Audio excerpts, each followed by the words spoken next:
ਸਾਰੇ ਦਰਸ਼ਕਾਂ ਨੂੰ ਜੈ ਮਸੀਹ ਦੀ।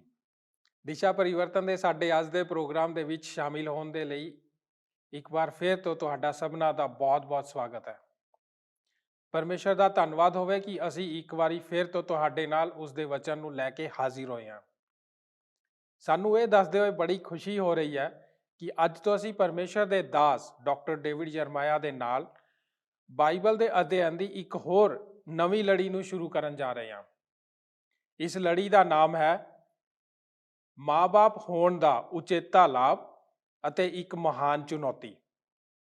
ਆਸਾਨ ਸ਼ਬਦਾਂ ਦੇ ਵਿੱਚ ਕਹੀਏ ਤਾਂ ਅਸੀਂ ਮਾਤਾ-ਪਿਤਾ ਦੁਆਰਾ ਬੱਚਿਆਂ ਦੇ ਪਾਲਣ ਪੋਸ਼ਣ ਦੇ ਵਿਸ਼ੇ ਉੱਤੇ ਆਪਣੇ ਅਧਿਐਨ ਨੂੰ ਸ਼ੁਰੂ ਕਰਨ ਜਾ ਰਹੇ ਹਾਂ।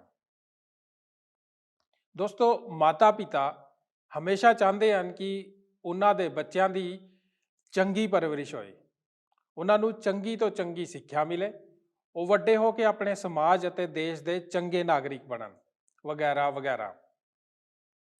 ਪਰਮੇਸ਼ਰ ਦੀ ਬਾਣੀ ਬਾਈਬਲ ਸਾਨੂੰ ਦੱਸਦੀ ਹੈ ਕਿ ਬੱਚੇ ਪਰਮੇਸ਼ਰ ਵੱਲੋਂ ਮਾਪਿਆਂ ਨੂੰ ਦਿੱਤਾ ਗਿਆ ਇੱਕ ਮਹਾਨ ਵਰਦਾਨ ਹੈ।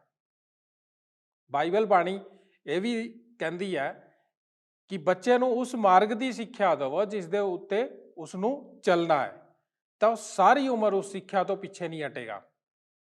ਦੋਸਤੋ, ਬੱਚਿਆਂ ਦੀ ਪਰਵਰਿਸ਼ ਕਰਨਾ, ਉਹਨਾਂ ਦਾ ਪਾਲਣ ਪੋਸ਼ਣ ਕਰਨਾ ਆਸਾਨ ਕੰਮ ਨਹੀਂ ਹੈ। ਇਹ ਬਹੁਤ ਹੀ ਚੁਣੌਤੀਆਂ ਨਾਲ ਭਰਿਆ ਹੋਇਆ ਹੈ। ਬਾਈਬਲ ਦੇ ਅਨੁਸਾਰ ਪਾਲਣ ਪੋਸ਼ਣ ਇੱਕ ਉੱਚੇ ਦਰਜੇ ਦਾ ਸਨਮਾਨ ਅਤੇ ਇੱਕ ਬਹੁਤ ਵੱਡੀ ਚੁਣੌਤੀ ਹੈ। ਦੋਸਤੋ, ਇਹ ਵਿਸ਼ਾ ਸੁਣਨ ਦੇ ਵਿੱਚ ਕਿਹੋ ਜਿਹਾ ਲੱਗ ਰਿਹਾ? ਰੋਚਕ ਹੈ ਨਾ?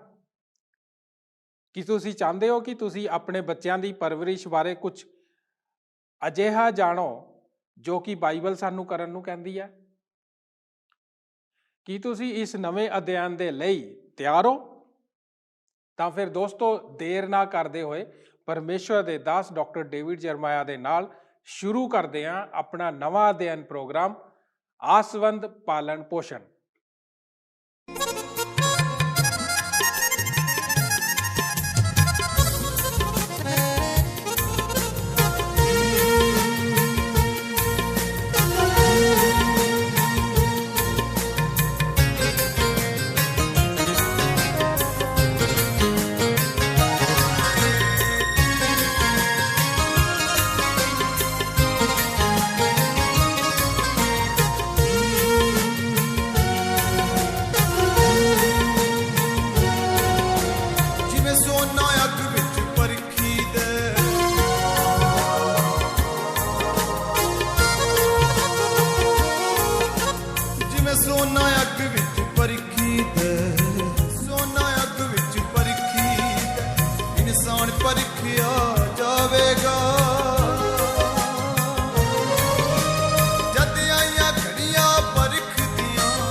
मैदाने पावेगा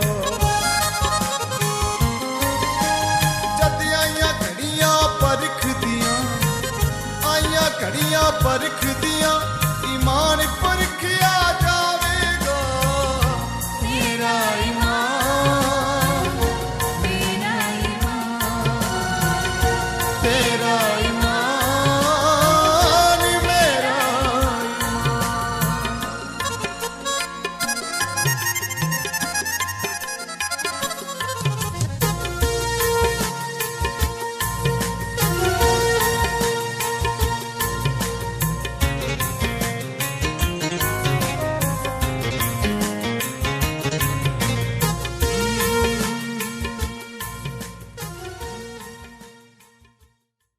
ਇਸ ਦਿਸ਼ਾ ਪਰਿਵਰਤਨ ਪ੍ਰੋਗਰਾਮ ਵਿੱਚ ਇੱਕ ਨਵੀਂ ਲੜੀ ਦਾ ਆਰੰਭ ਕਰਨ ਜਾ ਰਹੇ ਹਾਂ।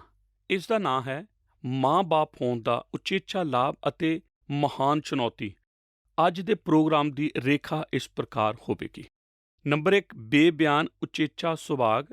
ਨੰਬਰ 2 ਅੱਖਾਂ ਦੇ ਵਿਚਕਾਰ ਜ਼ੋਰ ਦੀ ਚੋਟ। ਨੰਬਰ 3 ਬਿਨਾਂ ਪਛਤਾਵੇ ਵਾਲਾ ਮਹਾਨ ਦਿਨ। ਨੰਬਰ 4 ਅਸੀਂ ਉਹੀ ਹੀ ਵੱਢਦੇ ਹਾਂ ਜੋ ਬੀਜਦੇ ਹਾਂ। ਨੰਬਰ 5 ਕਠਿਨ ਸਮਿਆਂ ਵਿੱਚ ਪਿਆਰ ਕਰਨਾ।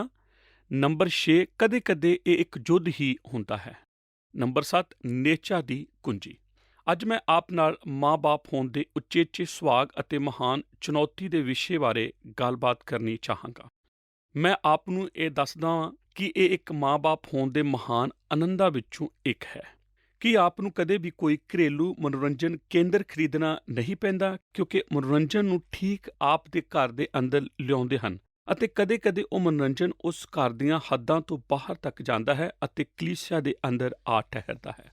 ਹੁਣੇ-ਹੁਣੇ ਕਿਸੇ ਨੇ ਮੈਨੂੰ ਰੋਚਕ ਚੀਜ਼ਾਂ ਭੇਜੀਆਂ ਜੋ ਕਲੀਸਿਆ ਦੇ ਅੰਦਰ ਬੱਚਿਆਂ ਨਾਲ ਵਾਪਰ ਚੁੱਕੀਆਂ ਹਨ। ਇੱਕ ਆਪਣੇ ਜੌਹਰ ਵਿਖਾ ਰਿਹਾ ਸੀ। ਇਸ ਤਰ੍ਹਾਂ ਨਹੀਂ ਕਿ ਇਹ ਸਿਰਫ ਮੱਧ ਵਿੱਚ ਹੀ ਵਰਪਦਾ ਹੈ, ਪਰ ਇਹ ਤਾਂ ਮੱਧ ਪੱਛਮ ਸੀ ਜਿੱਥੇ ਇਹ ਵਰਪਿਆ ਸੀ। ਇਸ ਕਰਕੇ ਮਾਪੇ ਆਪਣੇ ਵੱਲੋਂ ਸਭ ਤੋਂ ਅੱਛਾ ਜੋ ਹੋ ਸਕਦਾ ਸੀ ਕੀਤਾ।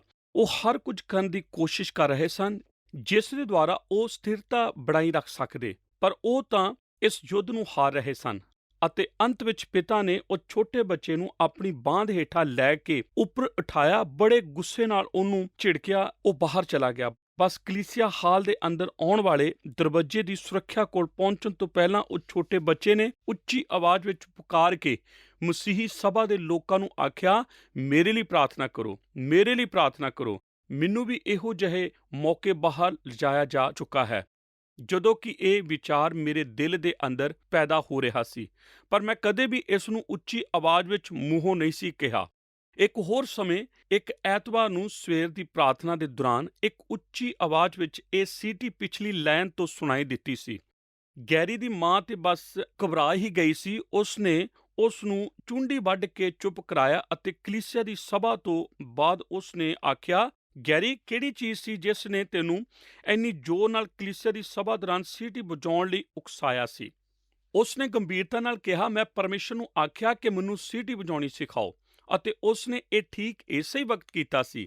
ਉਸ ਬੱਚੇ ਦੀ ਨੇਚਾ ਬਹੁਤ ਵੱਡੀ ਸੀ। ਇੱਕ ਯਹੂਦੀ ਸਿੱਖਿਆ ਦੇਣ ਵਾਲਾ ਗੁਰੂ ਇੱਕ ਬਹਿਮੁੱਲੇ 6 ਸਾਲਾਂ ਦੇ ਲੜਕੇ ਨਾਲ ਗੱਲ ਕਰ ਰਿਹਾ ਸੀ ਅਤੇ ਉਸਨੇ ਆਖਿਆ, ਹਾਂ, ਤੇਰੀ ਮਾਂ ਹਰ ਰਾਤ ਤੇਰੇ ਲਈ ਪ੍ਰਾਰਥਨਾ ਕਰਦੀ ਹੈ। ਇਹ ਸੱਚ ਹੈ। ਉਸਨੇ ਆਖਿਆ, ਇਹ ਸੱਚ ਹੈ। ਉਹਨੇ ਆਖਿਆ, ਬਹੁਤ ਅੱਛਾ ਹੈ। ਉਹ ਕੀ ਆਖਦੀ ਹੁੰਦੀ ਹੈ? ਛੋਟੇ ਲੜਕੇ ਨੇ ਉੱਤਰ ਦਿੱਤਾ, ਉਹ ਆਖਦੀ ਹੈ, ਪਰਮੇਸ਼ਰ ਤੇਰਾ ਧੰਨਵਾਦ ਹੈ ਕਿ ਉਹ ਸੋ ਗਿਆ ਹੈ।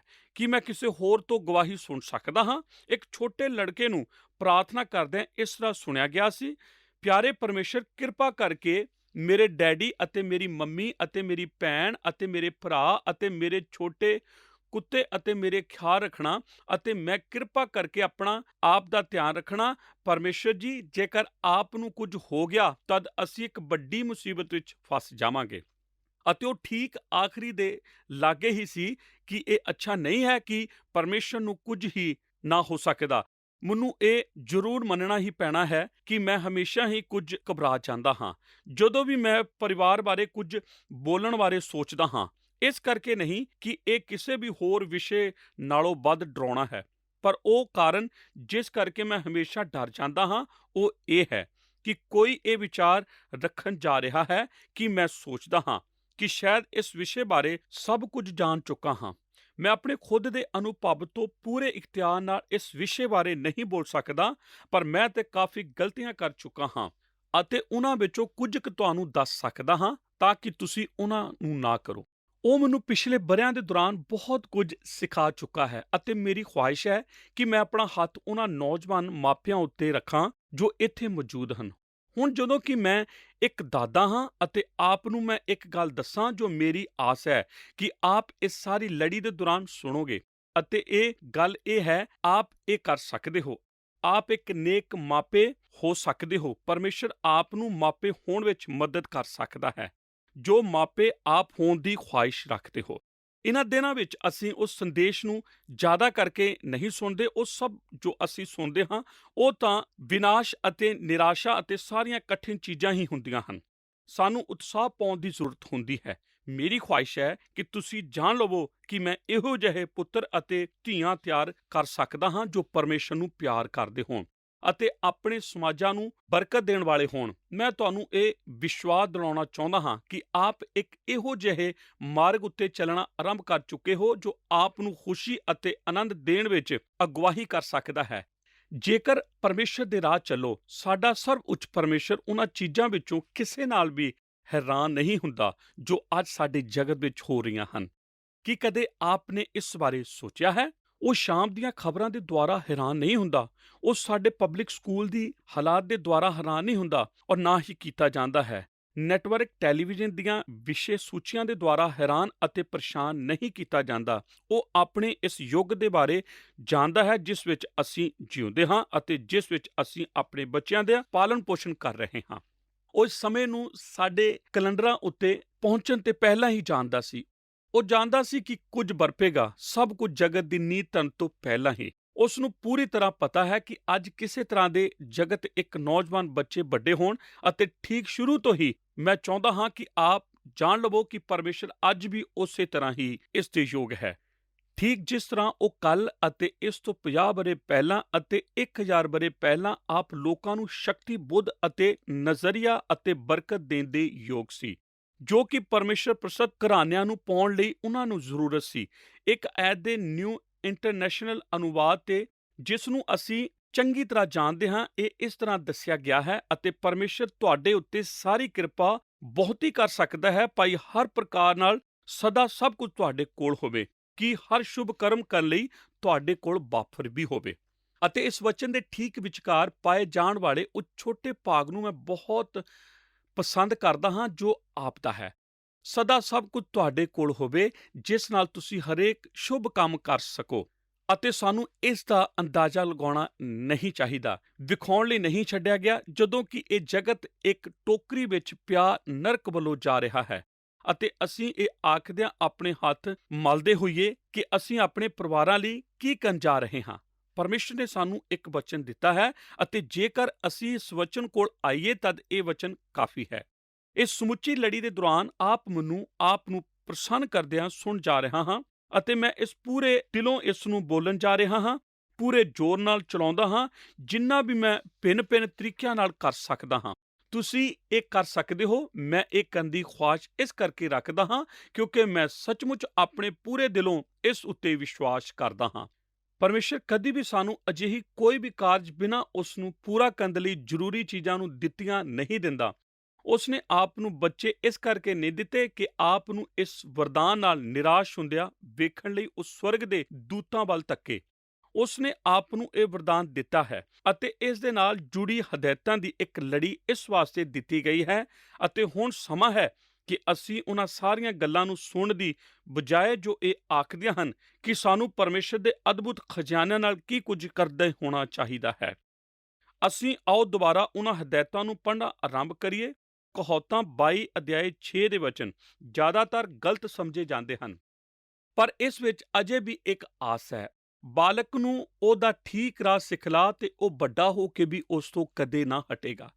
ਯਾਕੂਬ ਦੀ ਪੱਤਰੀ 1:5 ਦੇ ਵਚਨ ਨੂੰ ਮੈਂ ਕਈ ਵਾਰ ਦੱਸ ਚੁੱਕਾ ਹਾਂ, ਪਰ ਜੇ ਤੁਹਾਡੇ ਵਿੱਚੋਂ ਕਿਸੇ ਨੂੰ ਬੁੱਧ ਦਾ ਘਾਟਾ ਹੋਵੇ ਤਾਂ ਉਹ ਪਰਮੇਸ਼ਰ ਕੋਲੋਂ ਮੰਗੇ, ਜਿਹੜਾ ਸਭਨਾਂ ਨੂੰ ਖੁੱਲੇ ਦਿਲੇ ਨਾਲ ਬਿਨਾਂ ਉਲਾਂਭੇ ਦਿੰਦਾ ਹੈ, ਤਾਂ ਉਹਨੂੰ ਦਿੱਤੀ ਜਾਵੇਗੀ। ਪਰਮੇਸ਼ਰ ਕੋਲ ਸਾਡੇ ਵਾਸਤੇ ਬੁੱਧ ਉਪਲਬਧ ਹੈ, ਬਸ ਜੇਕਰ ਅਸੀਂ ਉਸ ਕੋਲੋਂ ਇਹ ਮੰਗੀਏ। ਉਹ ਸਭ ਜੋ ਸਾਨੂੰ ਕਰਨਾ ਪੈਣਾ ਹੈ ਉਹ ਹੈ ਬਸ ਮੰਗਣਾ। ਅਸੀਂ ਨਹੀਂ ਪਾਉਂਦੇ ਕਿਉਂਕਿ ਅਸੀਂ ਮੰਗਦੇ ਨਹੀਂ। ਜ਼ਬੂਰ 31:24 ਦਾ ਵਚਨ ਦੁਬਾਰਾ ਫਿਰ ਆਖਦਾ ਹੈ, ਹੇ ਸਾਰੇ ਯਹੋਵਾ ਦੀ ਆਸ ਰੱਖਣ ਵਾਲਿਓ, ਤਕੜੇ ਹੋਵੋ ਅਤੇ ਤੁਹਾਡਾ ਮਨ ਦਲੇਰ ਹੋਵੇ। ਜੇਕਰ ਆਪ ਪ੍ਰਭੂ ਵਿੱਚ ਆਸ ਰੱਖਦੇ ਹੋ ਤਦ ਆਪ ਤਕੜੇ ਹੋ ਸਕਦੇ ਹੋ ਅਤੇ ਕਿਸੇ ਵੀ ਕੰਮ ਲਈ ਹੌਸਲਾ ਕਰ ਸਕਦੇ ਹੋ ਜੋ ਪਰਮੇਸ਼ਰ ਨੇ ਆਪ ਨੂੰ ਬਖਸ਼ਿਆ ਹੈ। ਮੈਂ ਮਾਪਿਆਂ ਦੇ ਬਾਰੇ ਲਿਖਣ ਵਾਲੇ ਲੇਖਨਾਂ ਵਿੱਚੋਂ ਇੱਕ ਦੇ ਛੋਟੇ ਬਿਆਨ ਨੂੰ ਪੜ੍ਹਿਆ ਜੋ ਇੱਕ ਵੱਡੇ ਸ਼ਹਿਰ ਦੇ ਮਾਲ ਵਿੱਚ ਘੁੰਮ ਰਿਹਾ ਸੀ ਅਤੇ ਉਹ ਇੱਕ ਕਿਤਾਬ ਦੀ ਦੁਕਾਨ ਵਿੱਚ ਗਿਆ। ਇਹ ਲੇਖਕ ਜਿਸ ਦਾ ਨਾਮ ਰੌਸਮਾਉਂਡ ਹੈ, ਉਹਨੇ ਆਖਿਆ ਉਹ ਇੱਕ ਵੱਡੇ ਸ਼ਹਿਰ ਦੇ ਮਾਲ ਵਿੱਚ ਸੀ ਅਤੇ ਉਹ ਇੱਕ ਕਿਤਾਬ ਦੀ ਦੁਕਾਨ ਵਿੱਚ ਗਿਆ ਅਤੇ ਇਸ ਵਿੱਚ ਬੱਚਿਆਂ ਦੀ ਸਾਂਭ ਸੰਭਾਲ ਵਾਲੇ ਭਾਗ ਵਿੱਚ ਗਿਆ। ਉਹ ਕਹਿੰਦਾ ਹੈ ਕਿ ਮੈਂ ਆਪਣੇ ਆਪ ਨੂੰ 6 ਫੁੱਟ ਉੱਚੀ ਕਿਤਾਬਾਂ ਦੀ ਟਿਕਾਉਣ ਵਾਲੀ ਅਲਮਾਰੀ ਕੋਲ ਪਾਇਆ, ਜੋ ਕਿ 15 ਫੁੱਟ ਲੰਬੀ ਸੀ ਅਤੇ 90 ਵਰਗ ਫੁੱਟ ਦੇ ਖੇਤਰ ਵਿੱਚ ਸੀ, ਅਤੇ ਇਹ ਬੱਚੇ ਦੇ ਹਰ ਸੋਚੇ ਜਾ ਸਕਣ ਵਾਲੇ ਖੇਤਰ ਨਾਲ ਸੰਬੰਧਿਤ ਵਿਸ਼ਿਆਂ ਨਾਲ ਸੰਬੰਧਿਤ ਸੀ ਅਤੇ ਇਸ ਦੇ ਠੀਕ ਤਰ੍ਹਾਂ ਪਾਲਣ ਪੋਸ਼ਣ ਨਾਲ ਸੰਬੰਧਿਤ ਸੀ। ਇਹ ਕਿਤਾਬਾਂ ਸਿਰਫ ਬੱਚਿਆਂ ਬਾਰੇ, ਮੱਧ ਵਰਗ ਦੇ ਬੱਚਿਆਂ, ਵਰਦਾਨ ਪਾਏ ਹੋਏ ਬੱਚਿਆਂ, ਮਜ਼ਬੂਤ ਇਸ ਦੇ ਰੱਖਣ ਵਾਲੇ ਬੱਚਿਆਂ, ਸ਼ਰਮਾਉਣ ਵਾਲੇ ਬੱਚਿਆਂ, ਅਸਮਰਥ ਬੱਚਿਆਂ ਨੂੰ ਸਿਖਾਉਣ ਬਾਰੇ ਧਿਆਨ ਦੇਣ ਦੀ ਯੋਗਤਾ ਵਿੱਚ ਰੱਖਣ ਵਾਲੇ ਬੱਚਿਆਂ, ਗੋਦ ਲਏ ਹੋਏ ਬੱਚਿਆਂ ਅਤੇ ਉਹ ਬੱਚੇ ਜੋ ਬੱਚਿਆਂ ਵਾਲੀਆਂ ਹਰਕਤਾਂ ਨਹੀਂ ਕਰਦੇ, ਉਹਨਾਂ ਨਾਲ ਸੰਬੰਧਿਤ ਵਿਸ਼ਿਆਂ ਬਾਰੇ ਸਨ। ਉੱਥੇ ਬੱਚਿਆਂ ਨੂੰ ਗੁਸਲਖਾਨੇ ਨੂੰ ਜਾਣਾ, ਉਹਨਾਂ ਨੂੰ ਸਲਾਉਣਾ, ਉਹਨਾਂ ਦੀ ਪਛਾਣ ਨੂੰ ਵਧਾਉਣਾ, ਉਹਨਾਂ ਦੇ ਸਕੂਲ ਦਾ ਕੰਮ ਕਰਾਉਣ ਵਿੱਚ ਮਦਦ ਕਰਨਾ ਅਤੇ ਬੱਚਿਆਂ ਦੇ ਆਪਸੀ ਵਿਰੋਧਤਾ, ਸਹਿਮੇ ਮਾਨ ਦੀ ਨਕਲ ਕਰਨ ਦੀ ਆਦਤ ਪਾਉਣਾ ਆਦਿ ਵਿਸ਼ਿਆਂ ਨਾਲ ਸੰਬੰਧਿਤ ਪੁਸਤਕਾਂ ਸਨ। ਮੈਨੂੰ ਪੂਰਾ ਭਰੋਸਾ ਹੈ ਕਿ ਆਪ ਇਸ ਨੂੰ ਸਮਝ ਸਕਦੇ ਹੋ। ਮੈਂ ਅਚਾਨਕ ਹੀ ਇਹ ਜਾਣਿਆ ਕਿ ਅਸੀਂ ਬੱਚਿਆਂ ਦਾ ਪਾਲਣ ਪੋਸ਼ਣ ਕਰਨ ਵਿੱਚ ਮਾਹਿਰ ਲੋਕਾਂ ਨੇ ਮਾਪਿਆਂ ਨੂੰ ਇਹ ਭਰੋਸਾ ਕਰਨ ਵਿੱਚ ਅਗਵਾਈ ਕੀਤੀ ਹੈ ਕਿ ਇੱਕ ਬੱਚੇ ਦਾ ਸਹੀ ਪਾਲਣ ਪੋਸ਼ਣ ਕਰਨ ਲਈ ਜ਼ਰੂਰੀ ਹੈ ਕਿ ਆਪ ਪਹਿਲਾਂ ਮਨੋਵਿਗਿਆਨੀਆਂ ਦੀ ਸਲਾਹ ਇਹ ਜਾਣਨ ਲਈ ਲਓ ਕਿ ਤੁਹਾਡਾ ਬੱਚਾ ਕਿਸ ਪ੍ਰਕਾਰ ਦਾ ਹੈ, ਅਤੇ ਉੱਥੇ ਆਪ ਸਿੱਧੇ ਕਿਤਾਬਾਂ ਦੀ ਦੁਕਾਨ ਨੂੰ ਜਾਓ ਅਤੇ ਉੱਥੇ ਹਰ ਕਿਤਾਬ ਜੋ ਵੀ ਆਪ ਖਰੀਦ ਸਕਦੇ ਹੋ, ਬਚਪਨ ਦੇ ਹਰੇ ਕਰਮ ਪਰਿਵਰਤਨ ਬਾਰੇ ਖਰੀਦੋ, ਅਤੇ ਇਸ ਤਰ੍ਹਾਂ ਆਪ ਥੋੜੀ ਜਿਹੀ ਸਫਲਤਾ ਦੀ ਨਿਸ਼ਚਿੰਤਾ ਆਪ ਪਾ ਸਕਦੇ ਹੋ, ਜਿਸ ਨੂੰ ਇੱਕ ਸਮੇਂ ਇੱਕ ਅੱਛੀ ਸਰਲ ਕੋਸ਼ਿਸ਼ ਸੋਚਿਆ ਜਾਂਦਾ ਸੀ। ਉਸ ਨੂੰ ਅਸੀਂ ਪੂਰੀ ਤਰ੍ਹਾਂ ਚੱਕਰ ਵਿੱਚ ਪਾ ਦਿੱਤਾ ਹੈ। ਮੈਨੂੰ ਪੂਰਾ ਭਰੋਸਾ ਹੈ ਕਿ ਡਾਕਟਰ ਸਪੋਕ ਨੇ ਵੀ ਬੱਚਿਆਂ ਦੇ ਮਾਤਾ-ਪਿਤਾ ਦੁਆਰਾ ਪਾਲਣ ਪੋਸ਼ਣ ਦੀ ਲਹਿਰ ਨੂੰ ਇੱਕ ਪੇਸ਼ੇ ਵਜੋਂ ਪੇਸ਼ ਕਰਨ ਬਾਰੇ ਪਹਿਲਾਂ ਹੀ ਸੋਚਿਆ ਹੋ ਸਕਦਾ ਹੈ। ਜੋ ਉਸ ਦੀ ਬੱਚਿਆਂ ਦੀ ਪਾਲਣ ਪੋਸ਼ਣ ਨਾਲ ਸੰਬੰਧਿਤ ਪਕਵਾਨਾਂ ਦੀ ਪੁਸਤਕ ਨੇ ਪੱਟਾ ਖੋਲ੍ਹਿਆ ਸੀ ਅਤੇ ਇਹ ਬੁੜਬੁੜਾਉਣ ਦੀ ਇੱਕ ਕਿਹੋ ਜਿਹੀ ਲਹਿਰ ਬਣ ਚੁੱਕੀ ਹੈ। ਇਸ ਪੂਰਨ ਨਿਸ਼ਚਿਤਤਾ ਦੇਣ ਵਾਲੀ ਪੁਸਤਕ ਦੇ ਲੇਖਕ ਪਰਿਵਾਰਿਕ ਮਨੋਵਿਗਿਆਨੀਆਂ ਜੌਨ ਕੇ ਰੌਜ ਮੌਂਡ ਨੇ ਇਹ ਮੰਨਿਆ ਸੀ ਕਿ ਮੈਂ ਇਹ ਇਕਰਾਰ ਕਰਦਾ ਹਾਂ, ਮੈਂ 5 ਕਿਤਾਬਾਂ ਲਿਖੀਆਂ ਹਨ, 1000 ਸਪਤਾਹਿਕ ਅਖਬਾਰਾਂ ਦੇ ਕਲਾਸ ਅਤੇ ਰਸਾਲੇ ਇਸ ਜ਼ਾਹਿਰ ਲਈ ਲਿਖੇ ਸਨ। ਮੈਂ ਨਹੀਂ ਸੀ ਜਾਣਿਆ ਕਿ ਮੈਂ ਕੀ ਕਰ ਸਕਾਂ, ਮੈਂ ਤਾਂ ਬਸ ਇਸ ਨੂੰ ਸਮੇਂ ਸੀਮਾ ਦੇ ਅੰਦਰ ਅੰਦਰ ਕਰਨ ਦੀ ਕੋਸ਼ਿਸ਼ ਕਰ ਰਿਹਾ ਸੀ। ਮੇਰੇ ਐਡੀਟਰ ਨੇ ਮੈਨੂੰ ਇਹ ਕਰਨ ਲਈ ਮਜਬੂਰ ਕੀਤਾ ਸੀ। ਹੋਰ ਮੈਂ ਕੀ ਕਹਿ ਸਕਦਾ ਹਾਂ ਕਿ ਕਦੇ ਵੀ ਆਪਨੇ ਆਪਣੇ ਜੀਵਨ ਵਿੱਚ ਕਦੇ ਇਸ ਤਰ੍ਹਾਂ ਦਾ ਕੁਝ ਪੁੱਛਿਆ ਸੀ? ਰੋਜ਼ਮੋਰ ਨੇ ਆਪਣੇ ਆਪ ਨੂੰ ਇਹ ਪੂਰੀ ਤਰ੍ਹਾਂ ਗਲਤ ਖਿਆਲ ਦੇਣ ਦਾ ਦੋਸ਼ੀ ਹੋਣ ਦਾ ਐਲਾਨ ਕੀਤਾ ਸੀ ਕਿ ਇੱਕ ਬੱਚੇ ਨੂੰ ਪਾਲਣਾ ਇੱਕ ਕਠਿਨ, ਗੁੰਝਲਦਾਰ, ਬਹੁਤ ਹੀ ਮੰਗ ਕਰਨ ਵਾਲਾ, ਉਕਾਉਣ ਵਾਲਾ ਅਤੇ ਥਕਾਉਣ ਵਾਲਾ ਤੇ ਇਸੇ ਤਰ੍ਹਾਂ ਹੋਰ ਵੀ ਬਹੁਤ ਕੁਝ ਵਰਗ ਕਾਰਜ ਹੈ, ਅਤੇ ਮੈਂ ਜਾਣਦਾ ਹਾਂ ਕਿ ਬਹੁਤ ਸਾਰੇ ਬੱਚੇ ਹਨ ਜੋ ਇਸ ਸ਼੍ਰੇਣੀ ਵਿੱਚ ਆਉਂਦੇ ਹਨ। ਹੋ ਸਕਦਾ ਹੈ ਕਿ ਆਪ ਸੋਚਦੇ ਹੋਵੋ ਇਹੋ ਜਿਹਾ ਇੱਕ ਬੱਚਾ ਆਪ ਦੇ ਘਰ ਵਿੱਚ ਹੈ, ਪਰ ਪਿਛਲੀ ਵਾਰ ਕਦੋਂ ਸੀ ਜਦੋਂ ਆਪ ਨੇ ਕਿਸੇ ਨੂੰ ਇਹ ਮੰਨਦਿਆਂ ਸੁਣਿਆ ਕਿ ਉਸਨੇ ਤਾਂ ਬੱਚਿਆਂ ਬਾਰੇ ਉਹ ਪੁਸਤਕਾਂ ਸਮੇਂ ਸੀਮਾ ਦਾ ਧਿਆਨ ਰੱਖਦੇ ਲਿਖੀਆਂ ਸਨ, ਨਾ ਕਿ ਸੱਚਮੁੱਚ ਪਰਿਵਾਰ ਲਈ ਦਿਲ ਰੱਖਣ ਕਰਕੇ? ਮੈਂ ਆਪ ਨੂੰ ਉਹ ਦੱਸਣ ਦੀ ਖੁਆਇਸ਼ ਰੱਖਦਾ ਹਾਂ ਜੋ ਪਰਮੇਸ਼ਰ ਆਖਦਾ ਹੈ। ਜ਼ਬੂਰ 115 ਵਿੱਚ ਪਰਮੇਸ਼ਰ ਆਖਦਾ ਹੈ, ਯਹੋਵਾ ਤੁਹਾਨੂੰ ਵਧਾਈ ਜਾਵੇ, ਤੁਹਾਨੂੰ ਤੇ ਤੁਹਾਡੇ ਵਾਲਕਾਂ ਨੂੰ ਵੀ। ਤੁਸੀਂ ਯਹੋਵਾ ਵੱਲੋਂ ਮੁਬਾਰਕ ਹੋ ਜਿਹੜਾ ਆਕਾਸ਼ ਤੇ ਧਰਤੀ ਦਾ ਸਿਰਜਣਹਾਰ ਹੈ। ਜ਼ਬੂਰ 115 ਦੇ 14 ਤੇ 15 ਵਚਨ। ਕੀ ਆਪ ਜਾਣਦੇ ਸੀ ਕਿ ਇਹੋ ਹੀ ਹੈ ਜੋ ਪਰਮੇਸ਼ਰ ਆਪ ਅਤੇ ਆਪ ਦੇ ਪਰਿਵਾਰ ਲਈ ਚਾਹੁੰਦਾ ਹੈ? ਉਹ ਆਪ ਨੂੰ ਬਰਕਤ ਦੇਣੀ ਚਾਹੁੰਦਾ ਹੈ। ਉਹ ਆਪ ਨੂੰ ਨਿਰਾਸ਼ ਨਹੀਂ ਕਰਨਾ ਚਾਹੁੰਦਾ। ਉਹ ਆਪ ਨੂੰ ਆਪ ਦੇ ਪਰਿਵਾਰ ਦੇ ਰਾਹੀਂ ਬਰਕਤ ਦੇਣੀ ਚਾਹੁੰਦਾ ਹੈ। ਜ਼ਬੂਰ 103 ਦੇ ਵਚਨ ਹਨ, ਯਹੋਵਾ ਦੀ ਦਇਆ ਆਦਿ ਤੋਂ ਅੰਤ ਤੱਕ ਆਪਣੇ ਡਰਨ ਵਾਲਿਆਂ ਉੱਤੇ ਹੈ ਅਤੇ ਉਹਦਾ ਧਰਮ ਪੁੱਤਰਾਂ ਪੋਤਰਿਆਂ ਤੀਕਰ ਹੈ। ਪਰਮੇਸ਼ਰ ਤੁਹਾਨੂੰ ਬਰਕਤ ਦੇਣੀ ਚਾਹੁੰਦਾ ਹੈ, ਅਤੇ ਜਿਉਂ-ਜਿਉਂ ਉਹ ਆਪ ਨੂੰ ਬਰਕਤ ਦਿੰਦਾ ਹੈ, ਆਪਣੇ ਬੱਚਿਆਂ ਨੂੰ ਆਸ਼ੀਸ਼ ਦਿਓ ਅਤੇ ਆਪ ਦੇ ਬੱਚਿਆਂ ਦੇ ਰਾਹੀਂ ਆਪਣੇ ਪੋਤਰਿਆਂ ਨੂੰ ਵੀ ਆਸ਼ੀਸ਼ ਦਿਓ। ਇਹ ਉਸ ਦਾ ਦਿਲ ਹੈ। ਇਹ ਹਮੇਸ਼ਾ ਹੀ ਪਰਮੇਸ਼ਰ ਦਾ ਦਿਲ ਰਿਹਾ ਹੈ।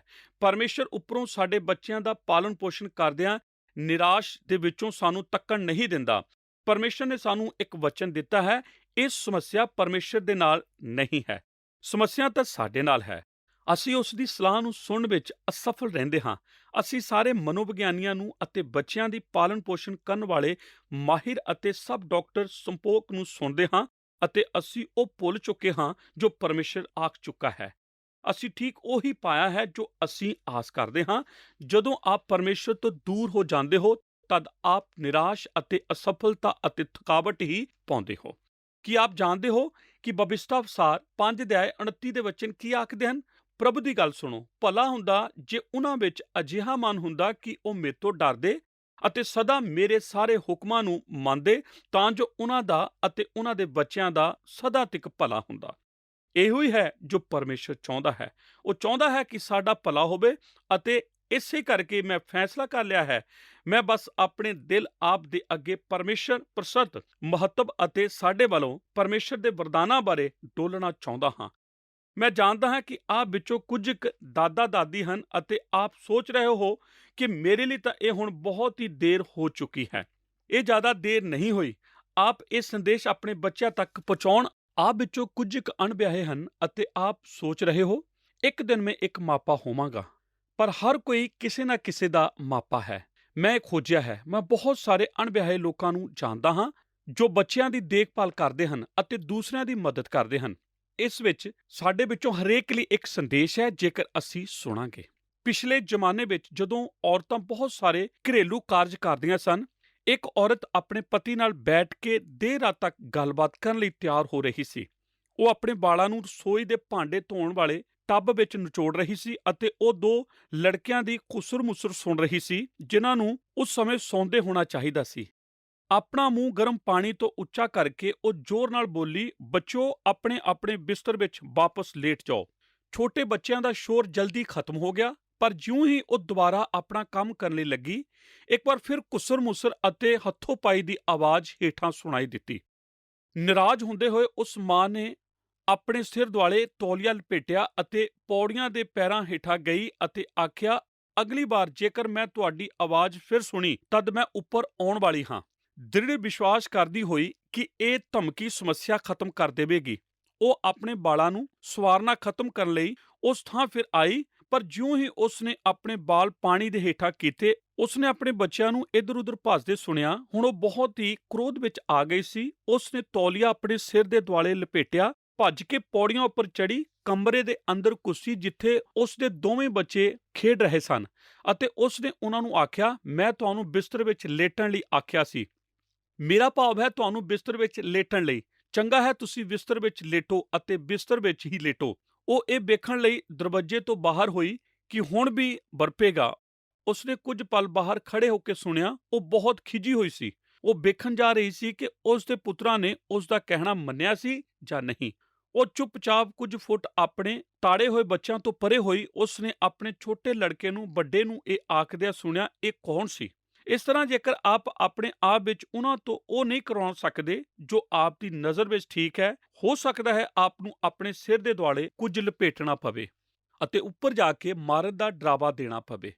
ਮੈਂ ਨਹੀਂ ਜਾਣਦਾ, ਪਰ ਇਸ ਕਹਾਣੀ ਦੀ ਮੁੱਖ ਗੱਲ ਇਹ ਹੈ ਕਿ ਇੱਕ ਪਲ ਬੱਚੇ ਆਪ ਨੂੰ ਨਿਰਾਸ਼ ਕਰ ਸਕਦੇ ਹਨ ਅਤੇ ਅਗਲੇ ਹੀ ਪਲ ਫਰਸ਼ ਉੱਤੇ ਡਿੱਗ ਕੇ ਮੁਸਕਰਾਉਂਦੇ ਹੋ ਸਕਦੇ ਹਨ। ਕੀ ਇਹ ਅਦਭੁਤ ਨਹੀਂ ਹੈ? ਅਤੇ ਅਸੀਂ ਉਹਨਾਂ ਦੀ ਦੇਖਭਾਲ ਆਪਣੇ ਖੁਦ ਦੇ ਜੀਵਨਾਂ ਨਾਲੋਂ ਵੱਧ ਕਰਦੇ ਹਾਂ, ਭਾਵੇਂ ਅਸੀਂ ਇਹ ਜਾਣਦੇ ਵੀ ਹੋਈਏ ਕਿ ਉਹ ਸਾਨੂੰ ਗੁੱਸੇ ਦਿਲਾ ਰਹੇ ਹਨ। ਪਰ ਮਾਪੇ ਹੋਣ ਦੀ ਸੌਦੇਬਾਜ਼ੀ ਇਹੋ ਹੀ ਹੈ ਨਾ? ਮੰਮੀ ਅਤੇ ਡੈਡੀ ਕਹਾਉਣਾ ਇੱਕ ਬਹੁਤ ਵੱਡਾ ਸੁਭਾਗ ਹੈ ਅਤੇ ਇਹ ਇੱਕ ਐਡੀ ਵੱਡੀ ਚੁਣੌਤੀ ਹੈ ਜੋ ਕਿ ਇਸ ਤੋਂ ਘੱਟ ਵੱਡੀ ਨਹੀਂ ਹੈ। ਪਿਆਰੇ ਦਰਸ਼ਕੋ, ਅਸੀਂ ਪਰਮੇਸ਼ਰ ਦੇ ਦਾਸ ਡਾਕਟਰ ਡੇਵਿਡ ਜਰਮਾਇਆ ਦੇ ਨਾਲ ਅਧਿਐਨ ਕਰ ਰਹੇ ਸੀ ਆਸਵੰਤ ਪਾਲਣ ਪੋਸ਼ਣ ਬਾਰੇ। ਅੱਜ ਇਸ ਵਿਸ਼ੇ ਦੇ ਉੱਤੇ ਇਹ ਸਾਡਾ ਪਹਿਲਾ ਅਧਿਐਨ ਸੀ। ਸਾਨੂੰ ਉਮੀਦ ਹੈ ਕਿ ਇਹ ਵਿਸ਼ਾ ਤੁਹਾਨੂੰ ਸਭਨਾਂ ਨੂੰ ਲਾਭਕਾਰੀ ਲੱਗ ਰਿਹਾ ਹੋਵੇਗਾ।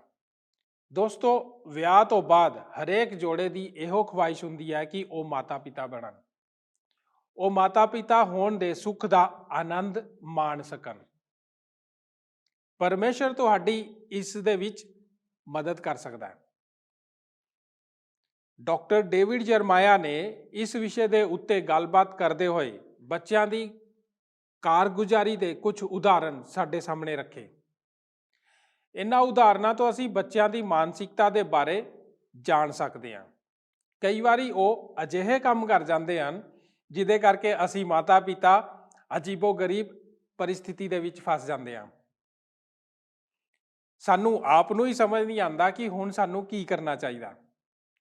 ਇੱਕ ਪਲ ਦੇ ਲਈ ਉਹ ਤੁਹਾਨੂੰ ਨਿਰਾਸ਼ ਕਰ ਸਕਦੇ ਹਨ, ਪਰ ਕਿਸੇ ਹੋਰ ਸਮੇਂ ਉਹ ਤੁਹਾਨੂੰ ਮੁਸਕਰਾਉਣ ਦੀ ਵਜ੍ਹਾ ਵੀ ਦੇ ਸਕਦੇ ਹਾਂ। ਦੋਸਤੋ, ਕੀ ਇਹ ਅਦਭੁਤ ਗੱਲ ਨਹੀਂ ਹੈ ਕਿ ਅਸੀਂ ਆਪਣੇ ਬੱਚਿਆਂ ਦੀ ਦੇਖਭਾਲ ਆਪਣੇ ਖੁਦ ਦੇ ਜੀਵਨਾਂ ਤੋਂ ਵੱਧ ਕਰਦੇ ਹਾਂ। ਭਾਵੇਂ ਅਸੀਂ ਇਹ ਜਾਣਦੇ ਹੋਈਏ ਕਿ ਉਹ ਸਾਨੂੰ ਗੁੱਸਾ ਦਿਲਾ ਰਹੇ ਆ, ਪਰ ਫਿਰ ਵੀ ਸਾਨੂੰ ਮਾਤਾ ਪਿਤਾ ਕਹਾਣਾ ਚੰਗਾ ਲੱਗਦਾ ਹੈ। ਇਹ ਸਾਡੇ ਲਈ ਸਨਮਾਨ ਅਤੇ ਸੁਭਾਗ ਦੀ ਗੱਲ ਹੈ, ਪਰ ਇਸ ਦੇ ਨਾਲ ਹੀ ਇਹ ਇੱਕ ਬਹੁਤ ਵੱਡੀ ਚੁਣੌਤੀ ਵੀ ਹੈ ਕਿ ਅਸੀਂ ਆਪਣੇ ਬੱਚਿਆਂ ਦੀ ਪਰਵਰਿਸ਼ ਕਿਵੇਂ ਕਰੀਏ। ਦੋਸਤੋ, ਸਾਡੇ ਕੋਲ ਇਸ ਦੇ ਬਾਰੇ ਜਾਂਚ ਕਰਨ ਦੇ ਲਈ ਪੂਰੀ ਸੂਚੀ ਹੈ, ਜਿਹੜੀ ਕਿ ਪ੍ਰੋਗਰਾਮ ਦੇ ਸ਼ੁਰੂ ਦੇ ਵਿੱਚ ਡਾਕਟਰ ਡੇਵਿਡ ਜਰਮਾਇਆ ਦੇ ਦੁਆਰਾ ਤੁਹਾਡੇ ਨਾਲ ਵੰਡੀ ਜਾ ਚੁੱਕੀ ਹੈ। ਅਸੀਂ ਆਪਣੇ ਅਗਲੇ ਪ੍ਰੋਗਰਾਮ ਦੇ ਵਿੱਚ ਇੱਕ ਇੱਕ ਕਰਕੇ ਇਸ ਸੂਚੀ ਦੇ ਵਿੱਚ ਦਰਜ ਗੱਲਾਂ ਦੇ ਉੱਤੇ ਗੌਰ ਕਰਾਂਗੇ। ਅਸੀਂ ਉਮੀਦ ਕਰਦੇ ਹਾਂ ਕਿ ਸਾਡਾ ਅੱਜ ਦਾ ਪ੍ਰੋਗਰਾਮ ਤੁਹਾਨੂੰ ਸਾਰਿਆਂ ਨੂੰ ਪਸੰਦ ਆਇਆ ਹੋਵੇਗਾ। ਜੇਕਰ ਹਾਂ ਤਾਂ ਤੁਸੀਂ ਆਪਣਾ ਫੀਡਬੈਕ ਸਾਨੂੰ ਤੁਹਾਡੇ ਟੀਵੀ ਸਕਰੀਨ ਦੇ ਉੱਤੇ ਦਿਖਾਏ ਜਾ ਰਹੇ ਸੰਪਰਕ ਨੰਬਰਾਂ ਦੇ ਰਾਹੀਂ ਦੇ ਸਕਦੇ ਹੋ। ਸਾਨੂੰ ਤੁਹਾਡੇ ਨਾਲ ਗੱਲਬਾਤ ਕਰਨ 'ਚ ਬਹੁਤ ਖੁਸ਼ੀ ਹੋਏਗੀ। ਤੁਹਾਡੇ ਨਾਲ ਗੱਲਬਾਤ ਕਰਨ ਦੇ ਲਈ ਸਾਡੇ ਸਲਾਹਕਾਰ ਤੁਹਾਡੀ ਸੇਵਾ ਵਿੱਚ ਹਮੇਸ਼ਾ ਹਾਜ਼ਰ ਹਨ। ਹੁਣ ਅਸੀਂ ਆਪਣੇ ਪ੍ਰੋਗਰਾਮ ਨੂੰ ਇੱਥੇ ਹੀ ਸਮਾਪਤ ਕਰਦੇ ਹਾਂ। ਅਗਲੇ ਪ੍ਰੋਗਰਾਮ ਦੇ ਵਿੱਚ ਫੇਰ ਮੁਲਾਕਾਤ ਹੋਏਗੀ। ਆਓ ਪ੍ਰਾਰਥਨਾ ਕਰੀਏ।